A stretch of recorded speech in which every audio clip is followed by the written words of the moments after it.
everyone, I'm so happy to see you guys again. I'm finally back.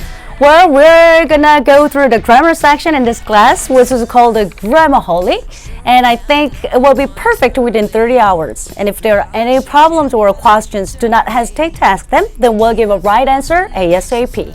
Finally, I'm the one that's gonna help with your grammar, as you see, Rose Lee. 안녕하십니까? 영어 영역의 Rose Lee 선생입니다. 만나서 반갑습니다. 아시는 친구들 참 많으시겠지만 제가 사교육에 깜짝 은퇴 선언을 하고 훌쩍 떠난 지 한 1년 반 정도 되는 것 같습니다. 그리고 그 즈음에 그동안 받았던 사랑 우리 친구들에게 돌려주고는 가야지 라는 생각으로 EBS의 84강이라는 어마어마한 강의를 남기고 그리고 저는 훌쩍 떠났습니다. 가서 지식만 소진하고 살았던 저인지라 공부도 열심히 했고요. 책도 많이 읽었고요. 운동도 많이 했고 그리고 잘 먹고 잘 쉬고 있었습니다. 그곳에서 제가 올렸던 그 84강짜리 강의가 우리 수험생뿐만 아니라 공무원 친구들한테도 인기가 많고 또 EBS 내에서도 베스트 강좌 중에 하나다라는 얘기를 듣고 나름대로 내 선택이 틀리진 않았구나. 그리고 나도 우리 수험생들에게 작은 선물을 하나 주고 갖고 왔구나 라고 생각을 했었습니다. 그러면서도 또 한편으로는 84강? 이게 우리 수험생들한테는 만만치 않은 강좌 수일 텐데 이게 또 용두사미처럼 열심히 앞부분은 창대하리라 반드시 완강해서 완벽히 끝내리라 라고 했다가 끝부분은 가보지도 못하고 이게 또 흐지부지 되는 게 아닐까 라고 마음 한편으로는 또 가슴 아프기도 했었습니다. 그리고 돌아올 때쯤이 되어서 저는 또 EBS에서 연락을 받았습니다. 선생님 강의가 반응이 좋았는데 강의 수도 많고 그러니 우리 비슷한 강의를 한번 해보는 게 어떨까요? 라고 하는 제안이었습니다. 진짜 0.1초의 고민도 없이 오케이 라고 답변은 해버렸습니다. 그리고 난 다음부터 고민을 시작했습니다. 제가 이제 하려고 하는 이 강의의 제목은 말씀드렸듯이 Grammarholic입니다. 이 Grammarholic 강의는 공무원 친구들 혹은 토익, 토플을 공부하시는 성인 친구들 들으셔도 됩니다.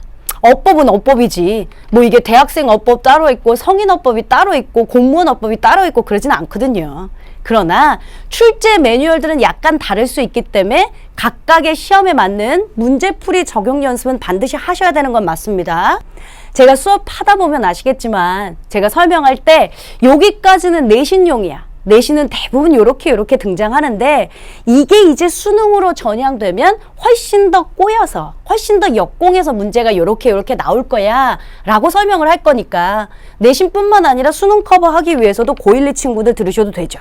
문제는 콕 집어서 수강 대상인 고3 재수생, N수생 친구들 때문에 고민한 거였습니다. 제가. 선생님 뭘 고민하셨는데요?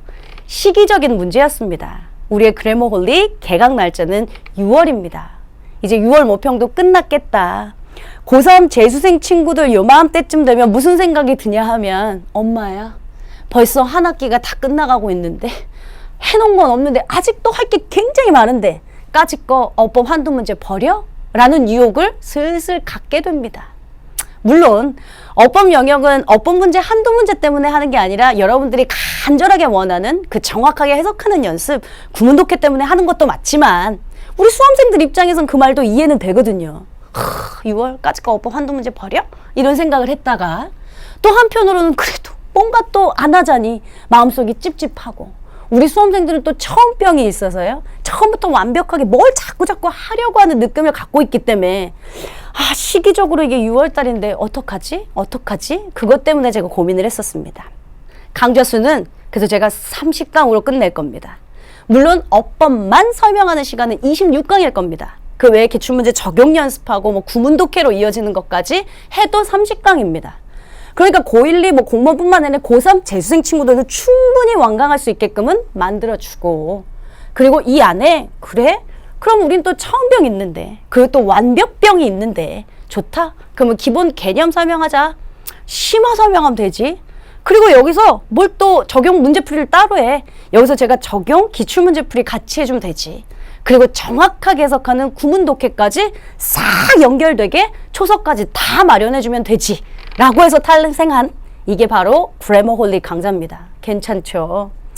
그런데 또 이러면 우리 수험생들은 또 걱정이 많습니다. 선생님 기존 강의는 84강인데 선생님 지금 30강의를 확 줄이시면 대충대충 설렁설렁 하실 거 아니에요? 라고요. 아니요. 제 기존의 강의를 많이 들었던 이유들, 사교육에서요. 그건 제가 이 책 한 권의 교재 안에서 다 끝내줬기 때문입니다. 그리고 제가 걱정했었던 84강이라는 그 강의는 너무 소소한 것, 물론 좋은 강의입니다. 그리고 물론 좋은 교재이긴 했으나 너무 소소한 것, 미진한 것, 수능에서 벗어난 것, 그러다 보니 제가 또 각종 프린트까지 동원해서 설명해서 강의가 길어졌을 뿐입니다. 여러분들하고 시작하려고 하는 이 그래머홀릭에선 이 한 권의 교재로 다 끝날 겁니다.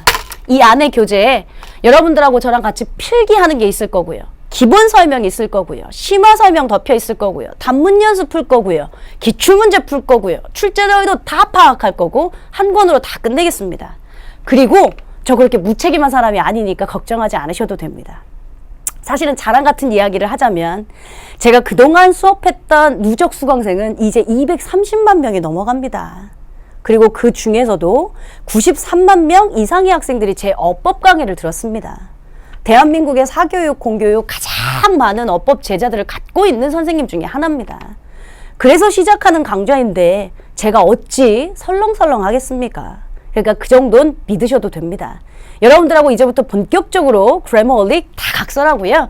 본격적인 오리엔테이션 한번 시작해 볼까 합니다. 제가 여러분들에게 설명드린 이 그래머홀릭은 큰 세 가지 카테고리를 갖고 설명하겠습니다. 그래? 그럼 로즈 선생님이 멋지게 임팩트 있게 그리고 아주 컴팩트하게 그래머홀릭을 한다는데 어떤 것들을 주로 다룰 건지 학습 목표를 설정할 거고요. 그리고 학습 목표 설명이 끝나면 그래? 그러면 1시간 동안의 매시간 강의 구성은 어떻게 되는지 설명하겠습니다. 마지막으로 여러분들에게 해야 하는 당부 말씀, 주의사항 큰 세 가지 카테고리를 갖고 말씀을 드릴게요. 첫 번째, 학습 목표입니다. 말씀드렸듯이 이 그래머홀릭은 물론 글씨가 잘 안 보일 겁니다. 여러분 뭐 글씨가 중요한 건 아니니까 제 설명 들으시면서 아 이렇게 수업이 진행되겠구나 이해하시면 돼요. 말씀드렸던 것처럼 그래머홀릭 이름 자체도 어법이 붙었습니다. 어법 완성할 겁니다. 말씀드렸던 것처럼 공무원 토익 토플 콕 집어 수강 대상인 우리 고3 재수생 친구들 모두 다 완벽하게 끝날 수 있게 어법을 쭉 완성을 시킬 건데요. 말씀드렸던 뭐 공무원이나 토익 토플은 시험 방향 출제 의도가 다를 수 있으니 그건 문제풀이 연습 따로 하셔야겠죠.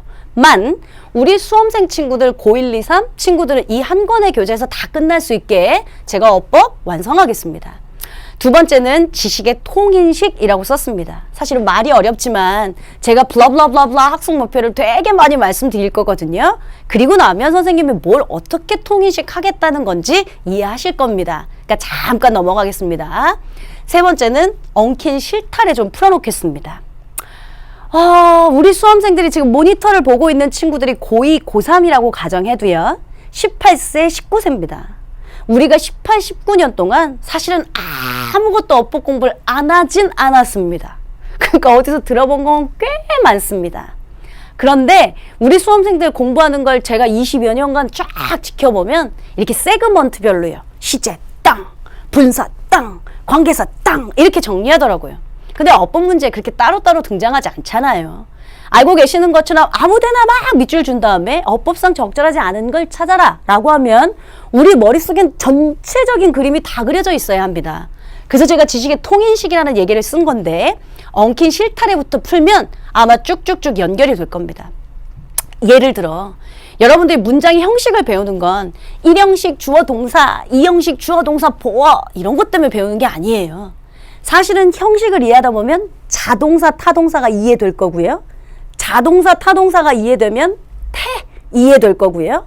거기서 그 안에서 형용사 쓸래, 부사 쓸래, 시험 문제에 많이 등장하는 거예요. 다 연결됩니다. 그래서 사실 태편은 물론 품사가 다르긴 하지만 분사에 능동 쓸래, 수동 쓸래도 다 연관됩니다. 그러니까 어떤 한 세그먼트를 딱 분류할 수 없기 때문에 제가 순차적으로 연결하면서 엉킨 실타래 풀겠다라고 얘기를 드린 거고요. 네 번째, 지식의 깊이와 넓이 좀 깊숙하게 그리고 넓게 여러분들한테 지식 전수를 하겠습니다. 우리는 뭐 배운 건 아까 많다고 했잖아요. 어디서 들어본 건 굉장히 많아요. 뭐 분사구문 들어봤습니다. 관계사 들어봤습니다. 그리고 조금씩은 압니다. 복합관계 대명사 분사구문 중에 독립분사구문, 완료 수동 분사구문 뭐 이런 거 나오기 시작하면 그때부터 또 막 헷갈리기 시작합니다. 어차피 완성하겠다라고 시작한 그래머홀릭이니까 이 안에서 기본부터 그래? 조금 더 어렵게 심어? 조금 더 어렵게 심어? 그러면 이걸 어떻게 적용하는지까지 한꺼번에 쫙 그림을 그리면 결국 여러분들의 지식의 깊이도 넓이도 훨씬 충만해질 겁니다. 5번째, 어법 오류를 총정리할까 합니다. 여러분들이 잘못 배웠다가 아닙니다. 그리고 또 선생님들이 잘못 가르쳐줬자도 아닙니다. 우리 수험생들이 대략적으로 잘못 캐치하고 있어서 오류를 범하는 것들, 예를 들면 사역동사 목적어 무조건 동사 원형 이런 것들도 잘못된 지식이고요. 뭐 사람이면 ed를 쓴다? 수험생들 그렇게 외우고 있대? 사물이면 ing를 쓴다? 뭐 이런 거예요. 잘못된 어법 지식들을 갖고 있다면 제가 다시 정리할 겁니다. 이게 어느 한 부분을 너무 강조하다 보니 나머지 게 당연히 안 되는 것처럼 우리가 잘못 알고 있었던 오류의 어법들이 많으니까 제 입장에선 정리하면 되죠. 자, 여기까지는 사실은 5번까지는 말하자면 어법의 지식 쌓는 연습들입니다. 어법 배우자. 잘못된 거 정정하며 배우자. 아니 그래? 그러면 얄팍한 지식 우리 업그레이드 하자. 이거 자꾸 세그먼트별로 분리하지 않고 엉킨 실타래처럼 쫙 풀자. 다 제 역할입니다. 다 지식을 넓히는 역할을 했다면 이제부턴 알면 뭐해. 우리 수험생들이 백날 하는 얘기가 그건데 선생님 아는 건데 틀렸어요. 아는 건데는 절대 틀릴 수 없습니다. 잘못 알고 있어서 틀렸거나 혹은 출제자가 뭘 물어보는지 몰라서 적용을 못해서 틀렸거나 뭐 이런 경우들이 생기죠. 제가 아까 뭐라고 했어요? 나는 이 교재 안에 실전 심화를 넘어서 니네 적용할 수 있게까지 해줄게 라고 약속을 했거든요. 그래서 6번째는 어떻게 나오는지 그래서 어떻게 적용하는지 설명하겠다 한 거예요. 예를 들면 6번과 7번은 비슷한 얘기인지라 같이 설명하겠습니다. 간접 의문문 순서 알죠? 제가 이거 1강에서 할 겁니다. 간접 의문문의 순서는 우리 중학생 애기들 갖다 놔도 대답할걸요? 의주동 이런다고요. 근데 출제자가 여러분들한테 간접 의문문을 묻는다. 다음 중 순서가 잘못된 것은 이라고 묻지 않습니다. 그러면 일단 내가 간접 의문문을 출제자가 묻는 걸 어떻게 포착을 해야 의주동을 대입할 거 아니에요. 그러니까 저 입장에서는 어떻게 시험 문제 간접 의문은 어떻게 나오는지부터 설명할 겁니다.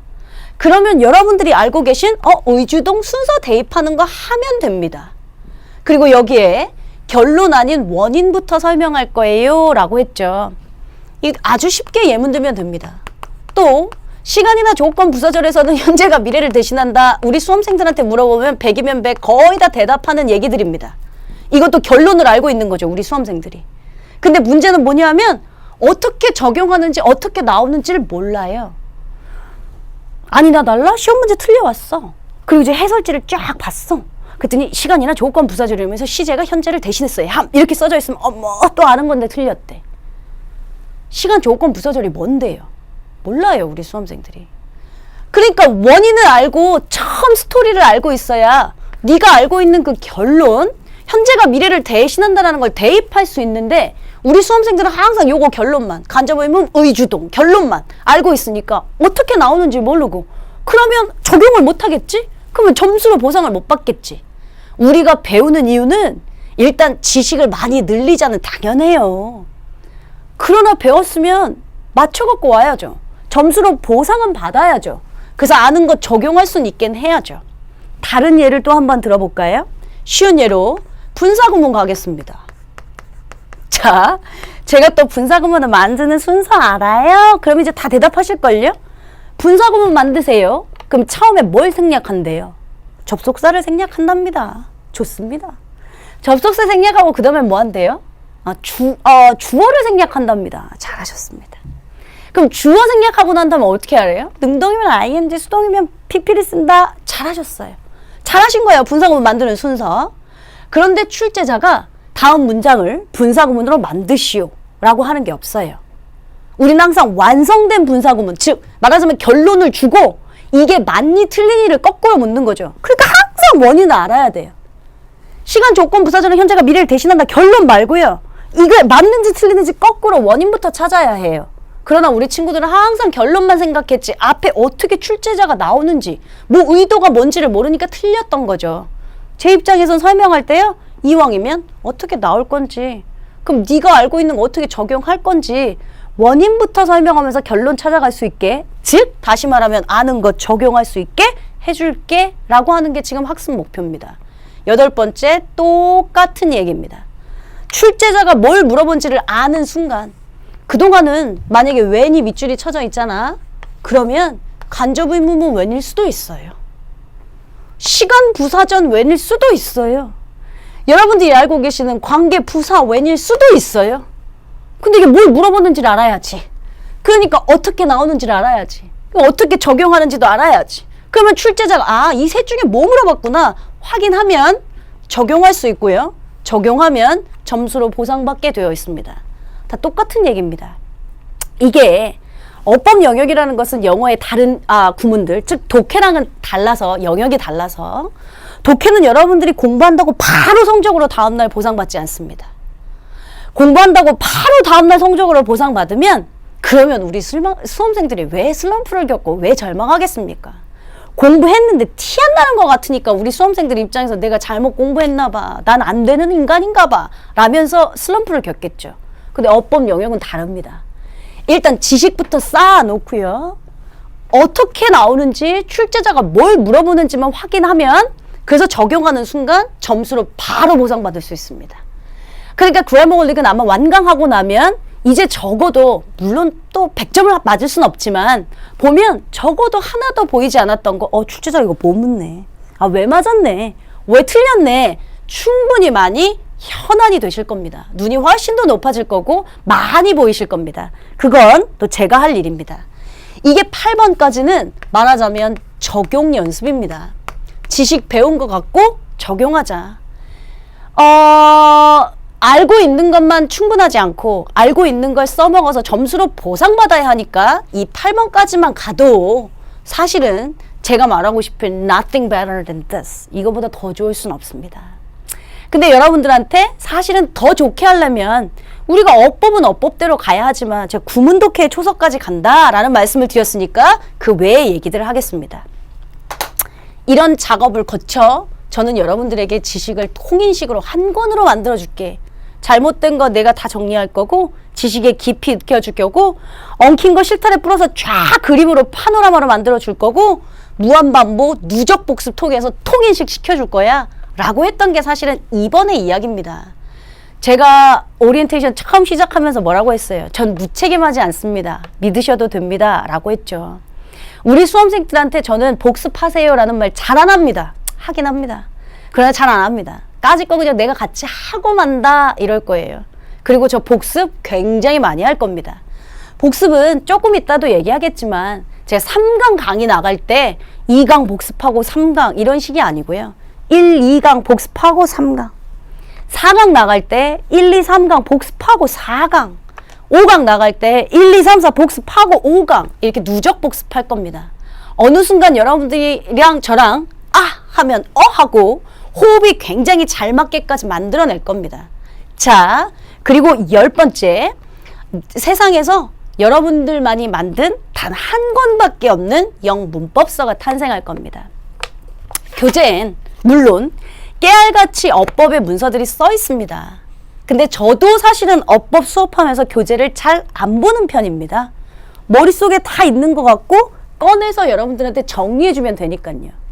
물론 교재에는 제가 빨간색도 쳐놨고요. 파란색도 써놨고요. 올 컬러 인쇄에 아주 아름답게 빨주노초가 있을 겁니다. 근데 교재는 뭐냐면 4차원 그래프가 아닌 거죠. 이게 눈에 팍팍 띄지 않는 거죠. 목소리에 중요 빈도수도 없고요. 제가 강조하는 것도 없고요. 그래서 교재 중간중간에 보시면 노트란이 굉장히 많을 겁니다. 이 교재 안에 제가 설명한 것 같고 여러분들이 하나 둘 필기를 채워갑니다. 그래서 교재가 다 끝나고 나면 이 작은 교재 안에 여러분들만이 만든 전국에 하나밖에 없는 여러분들의 내손 영문법서가 탄생할 겁니다. 수능은 영어 영역 3교시에 보니까요. 점심시간 활용할 때도 여러분들이 갖고 간 이 노트 필기는 아마 11월 수능까지 계속 써먹게 될 겁니다. 그렇게 유일무이한 멋들어진 영문법서를 만들 거고, 11번째 말씀드렸죠. 우리가 어법을 배우는 건 어법 한 문제, 두 문제 맞추는 건 당연해야 합니다. 여기서 끝나지 아니하고 저는 구문독해로 살짝 연결되게 해줄 겁니다. 여러분들이 아까 항상 말씀하시는 문장이 길어서 해석이 안 돼요. 너무 복잡해서 해석이 안 돼요. 라고 하는 건 구나 절, 뭐 수시, 관계사, 분사 이런 것들이 막 붙었기 때문이거든요. 그러면 우리 입장에서는 어법 지식 이제 많아. 그러면 그걸 구문 독해로 자연스럽게 연결하는 작업까지, 그래서 정확하게 해석하는 연습까지 같이 이어갈 겁니다. 교재에도 역시 구문 독해 연습하는 시간이 있을 거고요. 이게 사실은 제 학습 목표입니다. 마지막 어법은 로즐리라고 하는 자랑 같은 이야기를 써놨습니다. 이건 사실은 제가 붙인 별명도 아니고요. 그동안 수업을 들었었던 선배, 언니, 오빠, 형, 누나들이 붙여줬던 이름입니다. 항상 어법은 로즐리 아니면 로즐리 또 나오는 복습, 이게 가장 연관 검색어로 많이 나오는 이야기들이에요. 제가 말씀드렸죠. 제 이름을 걸어놓고 로즐리의 그래머홀릭이라는 강의를 시작하면 내가 책임감 있게 하겠다라고 했으니 그 정도는 여러분들이 믿으시면서 확인하시면서 저랑 같이 30시간 채워가시면 됩니다. 여기까지는 사실은 여러분들이 할 몫이 없습니다. 다 내 역할입니다. 내가 해줄게. 내가 지식 늘려줄게. 잘못된 거 정정해줄게. 어떻게 출제자가 나오는지 다 활용하게 해줄게. 이것까지는 내 역할이지만 사실은 시험은 여러분이 봅니다. 제가 뭐 아무리 잘 가르친들 막상 적용하러 가는 우리 수험생들이 못하면 우리는 뭐 시간을 버린 거겠죠. 그래서 여러분과 저는 찰떡궁합이 되어야 합니다. 여기까지는 저의 학습 목표라면 차후에 제가 여러분들이 해야 할 여러분들의 목표 설정치 이야기를 하겠습니다. 자, 요렇게 제가 학습 목표를 써놨고요. 한눈에 보시게 써놨고요. 그러면 강의 구성은 어떻게 될지 이제 설명하겠습니다. 제가 말씀드렸죠. 강의는 매 시간 누적 복습을 할 것이다 라고 했으니 제일 먼저 제가 나타나선 아마 전 시간 거 복습할 겁니다. 1강에서는 뭐 배운 게 없었으니까 바로 수업을 시작하겠습니다만 2강부터 본격적으로 조금씩 누적 복습하며 수업이 진행됩니다. 그리고 난 다음 오늘의 학습 목표, 우리 수험생들은 또 의지를 불끈하게 만들어야 하니까 오늘은 뭘 배우겠다, 학습 목표를 우리 같이 설정할 겁니다. 그리고 난 다음 세 번째 설명이 들어갑니다. 이제부터 본격적인 설명이 들어갈 건데 이 시간에는 여러분들이 필기하지 아니합니다. 아시는 친구들 아마 아실 겁니다. 제가 수업 시간에 같이 필기하는 거 정말 엄청 싫어하거든요. 어법은 독해 영역이랑 또 다르기 때문에 여러분들이 이해하고 암기해야 되는 영역들이 많습니다. 그래서 집중하는 시간 가지려고 설명만 들을 겁니다. 설명이 다 끝나면 제가 또 칠판에 아름답게 빨주머쇼판 한번 써놨을 거거든요. 그럼 그때부터 여러분들한테 제가 처음으로 필기하세요 라는 멘트를 드릴 겁니다. 그러면 교재 몇 페이지 공란에 아름답게 또 필기를 시작하시면 됩니다. 필기 시간이 주어지고 나면 제가 다시 나타납니다. 그리고 나서 오늘 배웠던 내용들 단문 연습 또는 수능형 실전 연습 하면서 시간이 마무리될 겁니다. 30강까지 똑같은 패턴으로 갈 거니 이 강의 구성 알아두시면 되고요. 마지막 세 번째, 제가 오늘 크게 세 가지 카테고리를 갖고 말씀드린다고 했으니까요. 아까 말씀드렸던 학습 목표는 제 분량이었습니다. 이건 내가 할게. 그러면 여러분들의 분량은 사실 너무 당연한 이야기들입니다. 완강하십시오. 기존의 강의가 너무 길어서 용두사미처럼 했다면 요번에 우리 그래머홀릭은 아주 컴팩트하게 30강이면 끝낼 겁니다. 그 안에 제가 기본, 실전, 심화 다 놓고 어법 문제풀이에 구문 독해까지 한다는데 그럼 여러분들 입장에서 완강해야 되지 않겠어요? 두 번째 부탁 말씀은 절대 필기는 하지 마세요. 이 얘기는 제가 수업 시간에도 누차 많이 얘기하겠지만 여러분들이 갖고 있는 집중력으로 설명 잘 들으시고 필기 시간 따로 주어질 테니까 감독님 아름답게 필기 좀 잡아주실 겁니다. 그러면 필기는 따로 하지 마시고 대신 필기 시간에 주어지면 내 손으로 만든 영문법서 멋들어지게 여러분들이 한 권으로 완성해서 만들어내시면 됩니다. 세 번째는 저 복습하거나 할 때요. 큰 소리로 따라해 주시고 잘 참여해 주세요. 큰 소리로 따라한다는 게 불가능합니다. 독서실에서 볼 수도 있고 자율학습 시간에 이어폰 듣고 있는데 킥킥킥킥 거리고 막 복습 같이 큰 소리로 하고 있고 불가능할 수도 있죠. 제 말은 여러분들이 같이 크게 참여하시면서 따라가셨으면 좋겠다라고 한 거예요. 기본적인 마음가짐들입니다. 아니 내가 다 알아서 해주겠다는데 여러분들이 완강만 하고 수업 시간은 필기하지 아니하고 적극적으로 수업에 참여해달라고 하는 게 이게 많습니까? 제가 다른 건 몰라도 늘 강조하지만 제가 설명은 멋들어지게 할 겁니다. 근데 시험을 제가 보러 가지 않고 우리 수험생 여러분들이 봅니다. 그래서 여러분과 저랑은 찰떡궁합이 맞아야 됩니다. 할 수 있는 만큼 내가 가르쳐줄 거 다 가르쳐줄게. 대신 너도 잘 따라와. 대신 나 말고 네가 시험을 보러 가니까 잘 적용해 갖고 와야 돼 라고 하는 거예요. 엄청난 신뢰를 갖고 우리 다음 시간부턴 본격적인 1강부턴 열정의 마음. 아 그래? 로즈가 이제 다시 시작한단다. 그러면 여기서 어법 한 문제 맞추는 건 당연하지. 잘못된 것까지 다 정정해 준다는데. 그러면 이 어법에서 구문독해로까지 초서까지 만들어 준다니 그래 그래모올리 끝나면 이제부터는 진짜 멋지게 독해만 매진할 수 있게 나 스스로를 만들어야겠다 라고 하는 멋진 열정 갖고 다음 시간 본격적인 1강에서 만나도록 하겠습니다. 여기에서 여러분 오리엔테이션 마칩니다. 수고하셨습니다.